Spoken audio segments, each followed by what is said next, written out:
Hello, I'm Mrs. Rhodes. I will be reading Chapter 10, A Gross Mistake in The Toothpaste Millionaire. The auction was where I made what my father calls a gross mistake. It was held at the Pulaski Brothers warehouse in downtown Cleveland.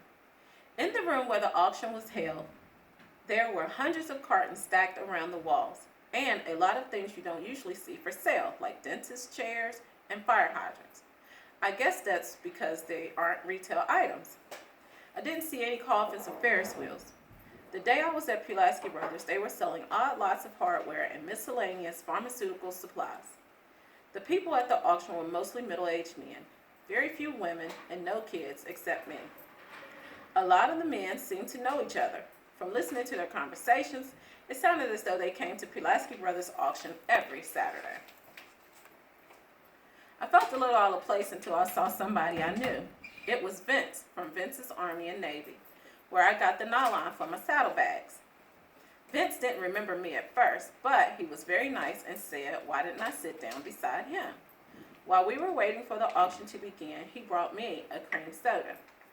I asked Vince what he planned to buy at the auction. Grommets, Vince said. Oh, I said. They're a hardware item, Vince said. You use them on tents or boats. Vince said most of the men at the auction had small stores like this where they sold odd lots of things. I never heard of odd lots before. They are a little like odds and ends, but there are a lot of them. They seem to be things that are left over when a business goes out of business, and they're apt to be pretty odd, like grommets. Vince explained to me how the auction worked. Every item to be auctioned had a number. The auctioneer sold about 50 items an hour. Vince asked one of the Pulaski brothers what number the aluminum tubes were. They were number 76, so I had quite a wait. I knew from going to auctions with my mother that there was one thing you had to watch out for. You can spend all your money on something you don't need before the thing you really need comes up for sale. When the auction started, I was on guard. I had a chance to buy a whole box of dog collars for $1.25, but I just sat tight. Vince bought several things, the grommets, and a box of pitons. A piton is something rock climbers use. He also bought a barrel full of links for bike chains. He got the whole barrel for what 6 links would have cost at a hardware store. It was such a bargain that he gave me a handful for free. Finally, the auctioneers got to the tubes. Item number 76, aluminum tubes, he announced. High quality tubes, manufactured by Perfect Packaging Products. They've never been used.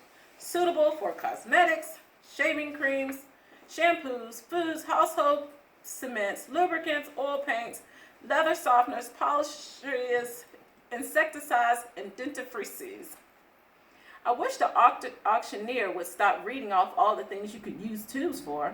I hadn't spotted anyone at the auction who looked like he might be looking for toothpaste tubes. But with all those other things you could use for toothpaste tubes, I was afraid the auctioneer would have everybody wanting to buy them. So let's go, said the auctioneer. Aluminum tubes, 50 gross. How much am I bid by the gross? Bidder takes the lot. I tried to remember how much a gross was. Something to do with a dozen. 50 dozen would be 600 tubes. I hadn't planned to buy that many tubes for Rufus. Couldn't I just bid for a couple of gross? I whispered to Vince. No, you've got to buy the whole lot, Vince said. Who'll bid 5 cents a gross? The auctioneer was asking. A man in the front row raised his hand. And who'll give me 6 cents? The auctioneer said. I did some quick figuring. 6 cents a dozen would be 2 tubes for a penny, which would be a bargain. If the price didn't go too high, maybe I could afford to buy 600 tubes. Quickly, I put up my hand. 6 cents from the little lady in the third row, the auctioneer said. I looked around for a little lady. Vince nudged me. He means you. 6 cents is your bid. And now 7 cents, the auctioneer was saying. Who'll say 7 cents? The man in the front row was still bidding. Got 7 cents, the auctioneer said happily. Who'll give 8 cents? I will, I called out. I only had to signal quietly with my hand, but I was afraid the auctioneer might not see me. 8 from the little lady, he announced. Now I want 9 cents. Who'll give me 9? The man who was bidding looked around to see who was running the price. He gave me a sharp look. Then he motioned to the auctioneer that he would go 9. 10, I yelled, without even waiting for the auctioneer to ask. I guess that scared the other bidder.